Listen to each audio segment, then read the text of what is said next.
Pokémon Champions came out to some mixed results. Temtem is making their own Palworld-like game, not quite like Pickmos, which appears to be just a straight ripoff, and Nintendo lost an important patent that might have big ramifications on their lawsuit. We talk about all this and more on the Aethercast Report.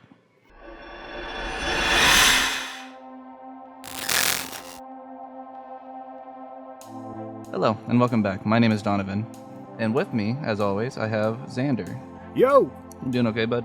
I'm doing fabulous. How about yourself? I'm doing all right. And Chance. Hi, I'm not qualified to talk about this. I think we've established that we're qualified to talk about Nintendo and Pokemon. I don't even know why I'm here. We have a list of topics that we could talk about. Which one do you guys want to talk about first? Well, let's go ahead and get the Pokemon bashing out of the way and start talking about Pokemon Champions. Yeah, okay. So, Pokemon Champions. As of recording, tomorrow it will have been out for a full week. And in that full week, I personally have been playing a lot of it. I'm at Great Ball Tier 2.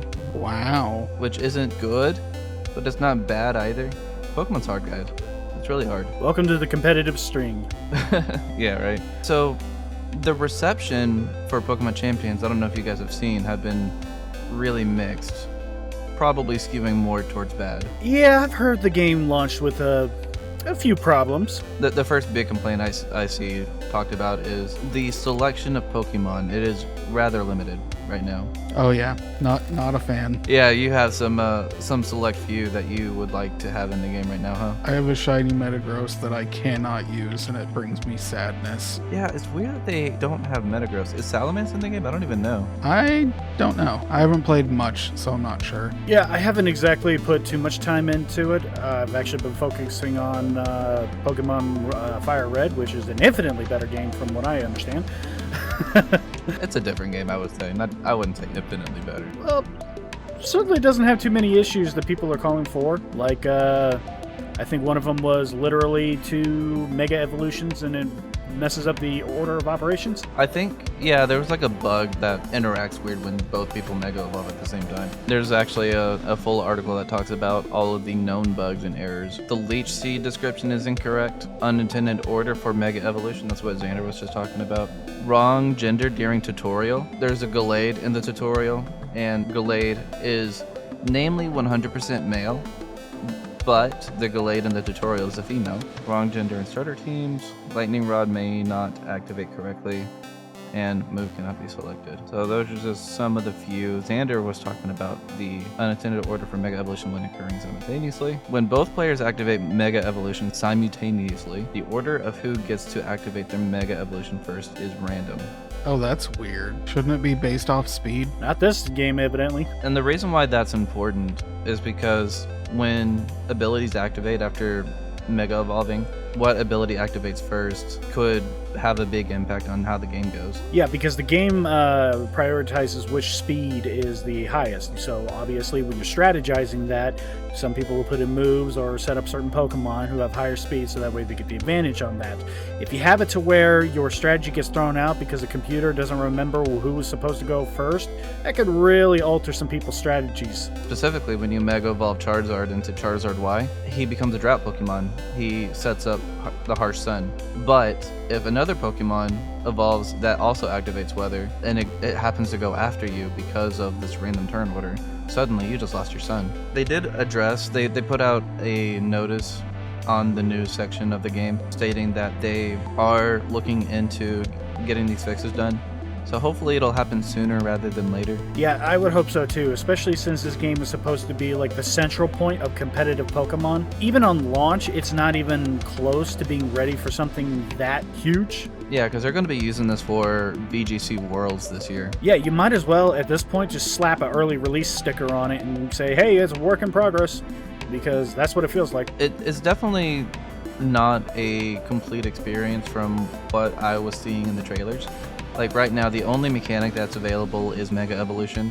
I know at some point other mechanics are supposed to be available, like terrestrializing, Gigantamaxing, things like that. So we're going to get those back eventually. That's why it's the Omni Ring and not a Mega Stone. Having all those together sounds like a nightmare. I don't know if you could just do whatever you want at any time, or if you have to set what the mechanic is going into it. I know right now because of Legends EA, the mechanic is Mega Evolution. I imagine with a different format, the mechanic that you use is going to be different. I would hope that they would do something, and I'm just pulling this because of my time in Pokemon Stadium. They have different style of cups for different types of transformations you can pull from. So that way we're not having, like, a Gigantamax Pikachu versus a Mega Evolution Charizard or something like that. Because there's fundamental different rules between the two of them. So I just don't see that working all that well together. I don't see that working in ranked, but I think that would be a fun thing to try out, at least in like private or casual matches.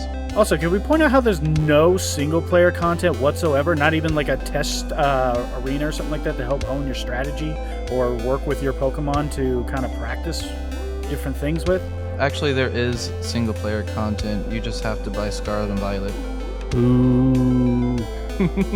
Oh, okay. I see where you're going with that. This guy thinks he's funny. I was like, wait a second. What? Was I missing something? Yeah, it's a full game. Yeah. This guy thinks he's funny. Yeah, because I got a couple of Pokemons from the Poke Farm, and I was like, okay, so let's see if I can find like a way to, practice different combinations and see what kind of moves will work with others and how I can formulate my strategies. And I'm like, nope. All I can find is just ranked. Now, granted, as I mentioned before, I didn't put too much time into it, but from what I've read from other people, there's nothing. You're going into the game, you're fighting people. Imagine having a strategy. If you want to experiment with different types or different teams, your best bet is to either go into casual or go into a private match with a friend. I'd be okay with something like a free battle or something. Yeah, maybe one day. I know for a fact that they plan on adding to the game. Like right now, very few Pokemon, very few items. Even the cosmetic choices are very limited. They have to add to that. And I wonder if they're also going to introduce new game modes as the game goes on, because it is a live service game. Cosmetic choices are still better than Scarlet and Violet. Yeah, you're not wrong. You're not wrong. I think that comes down to taste, but I do find that the choices are a little lacking. I do want to ask you guys something though. Do you think this game is pay to win? Honestly, I could see how it could be pay to win, given the fact that you're basically just paying for the ability to get more Pokemon and more items needed to, do better in the game. I could see how one could make that argument, so I'm leaning more towards yes. I haven't played enough to really know. I moved all my Pokemon that I own that can be in the game into it, and then I haven't done anything, which I know is very helpful for our conversation. That's okay. Let me describe you something, a complaint that I've been seeing online, and I think parts of it is valid, other parts is kind of, I don't know, grasping at straws. Right now, there is a thing that they're doing where if you get Greninja, Delphox, and Chestnut, and Floette with the Eternal Flower from Legends EA and put it in Champions, you get all of their Mega Stones for free, and people are calling that pay to win.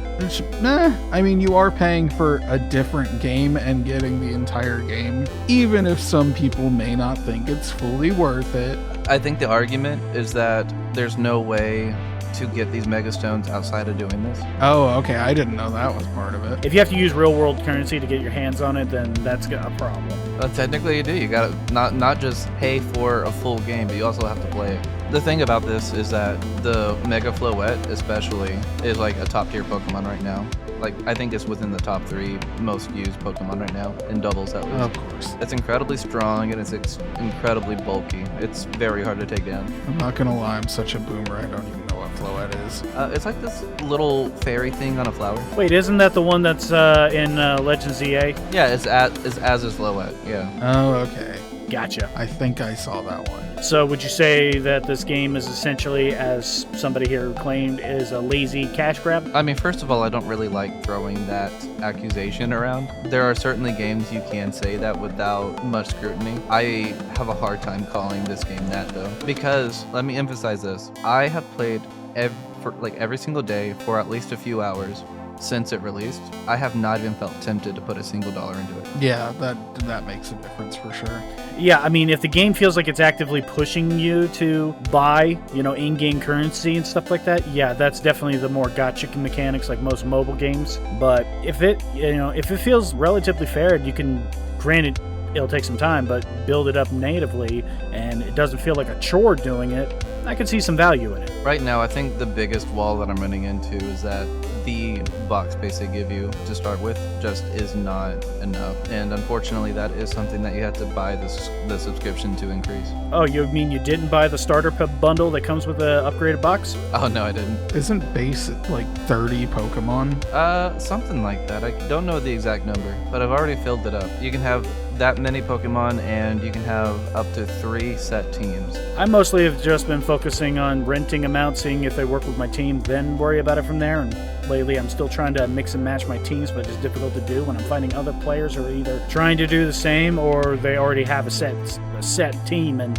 basically creaming me. Yeah, I'm really enjoying the game. There are some valid complaints, but I do think there are people that are overblowing the situation. I mean, if they were expecting something like, and I'm just shooting for this one, a full title like, say, Sword and Shield or something like that, I could understand the level of hate behind it, but this was essentially a free-to-play game that is a live service.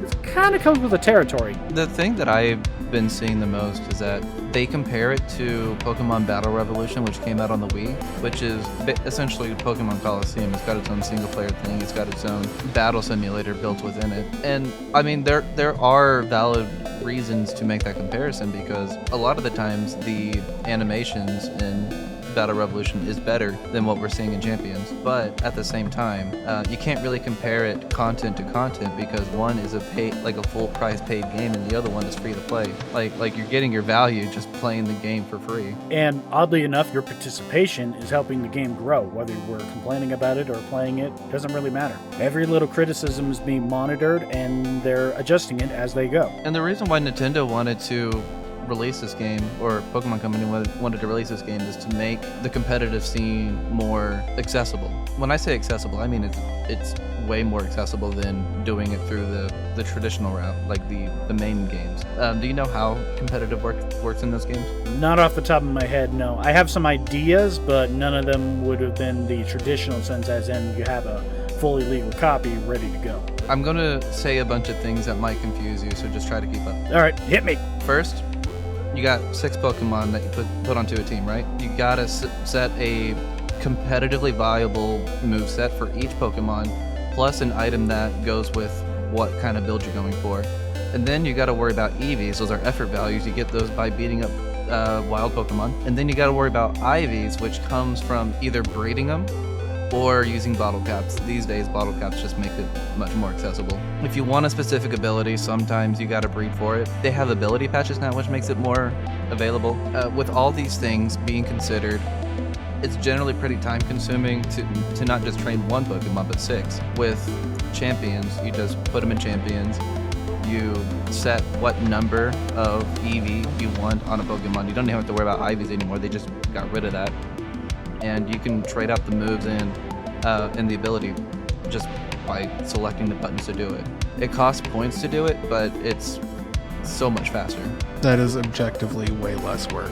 I can see why they would want to streamline the process and kind of make it into one platform where you can easily just do it. But I feel like some things were heavily ignored, or like they dropped the ball on several key aspects. One being the number of Pokemon available, due to the fact is there's a lot of them that are, heavy competitor players, and a good chunk of them are entirely missing. Yeah, like how are you gonna have Incineroar but not Metagross? That's stupid. Yeah. How are you gonna have Incineroar but not Blaziken? That's fucking stupid. The fact that there's no Blaziken actually is wild to me. That's like one of the most popular starters as far as I'm aware. So clearly there were some design choices, but that's kind of the nature of live service games, is the fact that it's all subject to change. You never know what's going to happen, a month or two, give it 6 months, and we could have a totally different story. Yeah, like I said, down the line, they're going to add more Pokemon, they're going to add more features. It's just all about waiting and see what they do. I hope they listen to feedback and give people what they want. We'll see what happens. Yeah, Pokemon Company is really, really good at listening to their fans. Look, we got to have some hope, otherwise I'm just a pessimistic asshole. Sticking with the Nintendo train, we've got some We got reasons to laugh at Pokemon Company. Here in the United States of America, they have lost the patent that covers the mechanic for summoning a character and letting it fight another. Yeah, in fact, if you do a quick Google search on it, bear this in mind, this is the AI overview, so take it with a grain of salt, but it does show a couple of videos where it's pulling this info from. But anyway, as of April 2026, the Nintendo versus Palworld lawsuit has shifted in favor of Pocket Pair after the U.S. Patents and Trademark Office rejected all 26 claims in a key Nintendo patent covering summoning and battling mechanics. While not final, this significantly weakens Nintendo's legal position through patent litigation continues in Japan. Bear this in mind, I'm not a lawyer. I watch Legal Eagle, but that does not mean that I know what I'm talking about when I say things. They lost the patent in the US. As far, from what we're aware, the lawsuit is actually in Japan, and they also have a patent in Japan that they're using to do this lawsuit. So that means Pocket Pair is not out of the woods just yet, but I assume that their lawyers might be able to be like, well, here across the sea, they lost that patent there, so there's precedent of this being a frivolous patent, so they shouldn't be able to hold it against us. Yeah, I was going to say, Japan's office already rejected Nintendo's application for that patent. Oh, that specific one? This is a quick Google search, so, feel free to ignore me. But it says, disputes citing games like ARCs as prior art after third-party submissions. Non-finally rejected applications, key building blocks of Nintendo's monster capture patent strategy that took aim at Palworld after its early 2024 release. Both of which Nintendo is asserting against Palworld's February 6, 2025 Game Parade article, which, just like the application that led to the patent in suit, this application was filed shortly after Palworld's release. Can I just point out that I think that's really, really shady to patent something after somebody else has already made something, and then you say that they infringed upon that patent? Yeah, that is incredibly shady, and I don't think that should hold up in a court of law. I'm trying to figure out how the U.S. even allowed it in the first place. Well, there's a reason why they took it away, right? Well, yeah, but I'm not in the mindset of half of these people, nor would I ever want to be. Well, you know how bad the U.S. justice system is. I could understand them if they gained the patent for it and then being like, okay, everybody else who had done this kind of mechanic beforehand is grandfathered into it, where they don't have to worry about any legal issues or anything like that. But the fact that they're like, okay, we're going to sue you while we're filing for this patent, nobody's going to let us keep the patent, but we're still going to go forward with the lawsuit. It's that is wild. How big do you think your dick is if you think that you can just get away with just being able to rewrite the rules as you see fit? Not just that, but if there is a clear example of someone else doing it before you, you shouldn't be able to hold that patent because someone did it before you. Exactly. In fact, you can sit there and bring it in as evidence to say, hey, this was done before the patent even happened. Why are we here?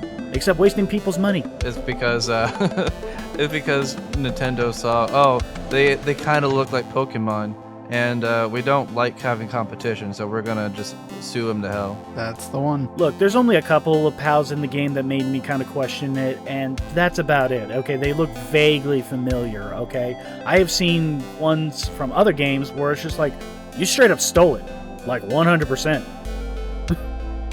Yeah, but this one's actually popular. I think Anubis is the worst one in Palworld. Yeah, the one that looks like Lucario. Yeah, it looks a lot like Lucario. I mean, if you place the two images side by side, you can see the comparison, but you can definitely see that they were like, okay, we're going to take some artistic liberties, and it's not a one-to-one. We're fine. Also, apparently, they were going to have an evolution mechanic in the game, but they decided not to do that because it would be too much like Pokemon at that point. Yeah, stay close to the ground, Icarus. I'm hoping that Nintendo loses this lawsuit. They have a really good track record of winning the lawsuits that they go after, though. So that makes it not look good for them.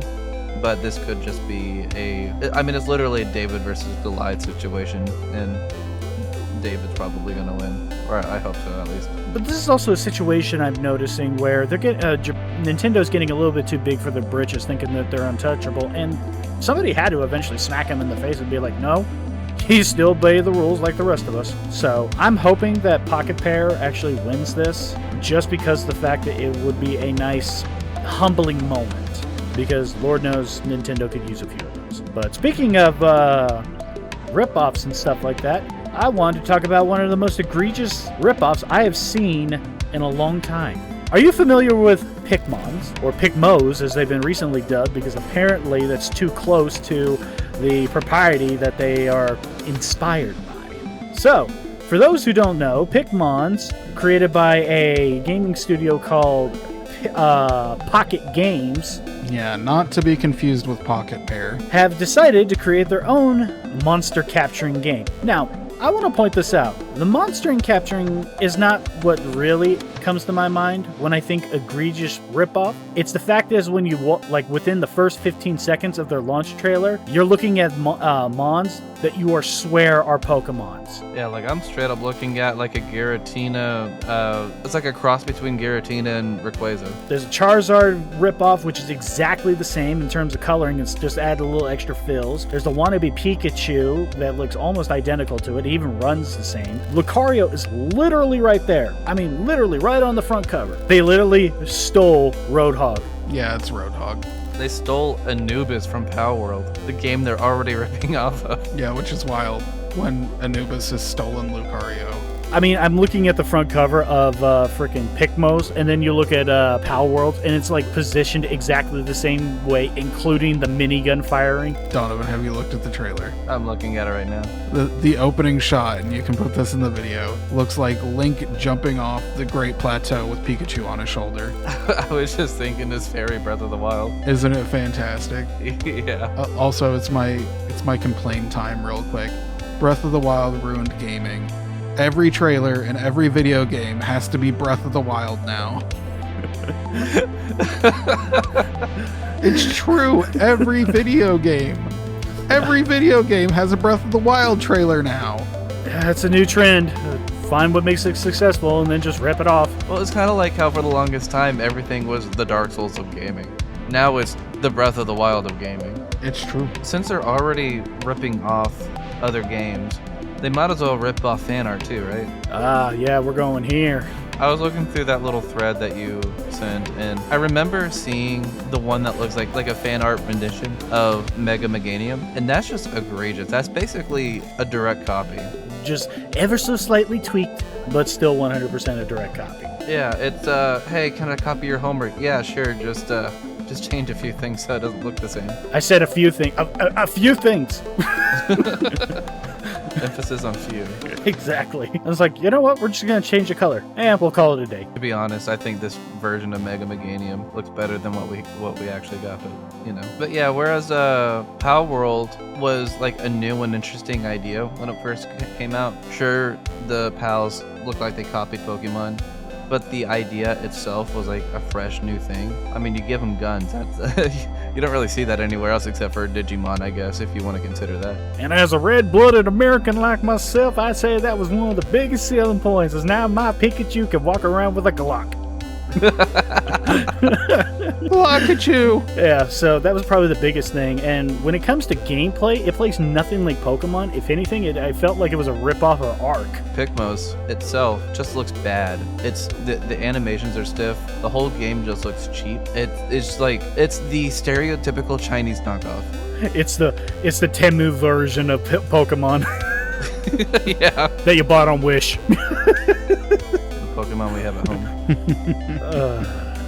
I think I'm done bullying this game. I'm not interested. I'm not gonna play it. I'm not done bullying it. I will bully it for a while, but it's enough for this episode, that's for sure. Well, I mean, we could talk about a Palworld ripoff that I am gonna play though. Oh? Temtem Pioneers. Wow. It looks like Palworld. Temtem is another creature collector game that is, the gameplay is very much just like Pokemon, but the actual Temtem designs, the elements that you play around with, they're different. And honestly, I'm surprised Temtem isn't more popular. I think it's actually really cool. But they have been coming out with some side games, like they have Temtem Swarm, which is Vampire Survivors, and now Temtem Pioneers, which is just like Palworld, where it's a survival game. You capture Temtems, but rather than having a gun and shooting things or giving them to your Temtems and they shoot things, you actually directly control the Temtems, which I'm super excited about. I really wanted a game like that for Pokemon. But you have Pokken Tournament. Yeah, it's not the same. Yeah, I would have to agree with you on that one. While it's a nice, I would call it a nice concept, I would prefer being able to do a little bit more than what that game was giving them. Still fun tournament fight, or not tournament, but regular fighter. But right now, Temtem is available to back on Kickstarter. So Temtem Pioneers has 24 days to go. I believe it came, like, the Kickstarter started like last week. The goal is just over 100,000. They are about to reach 250,000. That's impressive. Yeah, they've doubled their goal. However, it still does look like just more Palworld. Oh yeah, I was going to get into that. They actually talked about it on Twitter, the developers. They had this idea for Temtem Pioneers before Palworld even got announced, but there's no bad blood between them. Apparently, the two developers are actually friends with one another, which is a really nice turn of events that I did not expect. In the worlds of Nintendos and Pocket Pair lawsuits and stuff like that, it's nice where two people can just come together and be like, well, that was a good idea. I'm going to take it. Go for it. Yeah, the Palworld people were just like, hey, it's just another survival game for us to play. Not my cup of tea, but it looks okay. I like Palworld. I'll probably like this one more. And if you're looking for another game that looks relatively interesting on Creature Collection, you could always try Cassette Beasts as well. That one I actually have played. It's really good. Yeah, it's doubles the entire game, right? Yeah. I would really like that then. I like doubles.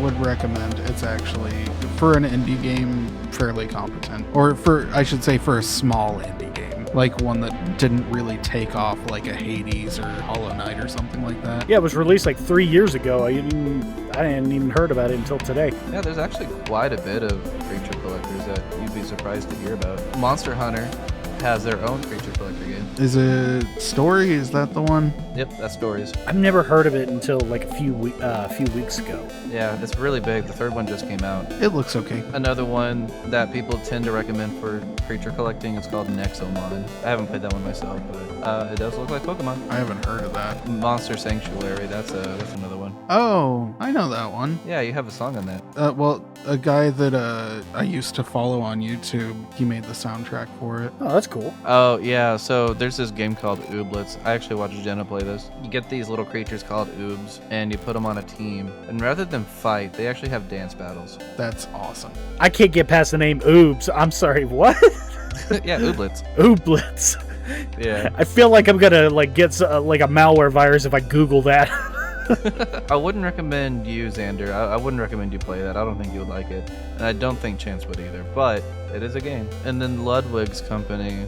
You guys know who Ludwig is, right? Yeah. He owns a game publishing company. And they have a creature collector game called Aethermancer. I think I told Chance about this before, actually. I think you did, yeah. It's a monster taming roguelike game where you have these runs. And with these runs, you collect these monsters. And yeah, it's Pokemon, but roguelike. I like the pixel art. Yeah, it's really nice. Really fun. So if you're looking for creature collecting alternatives from, say, like Pokemon or Palworld, then these are just a few that you could look at and see if they would interest you. Let us know what Pokemon ripoffs you prefer in the comments below. Yeah, right. I don't know. I'm not a YouTuber. I don't have this stuff like seared into the folds of my brain. If you would like to sue Nintendo, give us a like. That would not go well. Yeah, it would not. If you would like Nintendo to sue you, give us a dislike.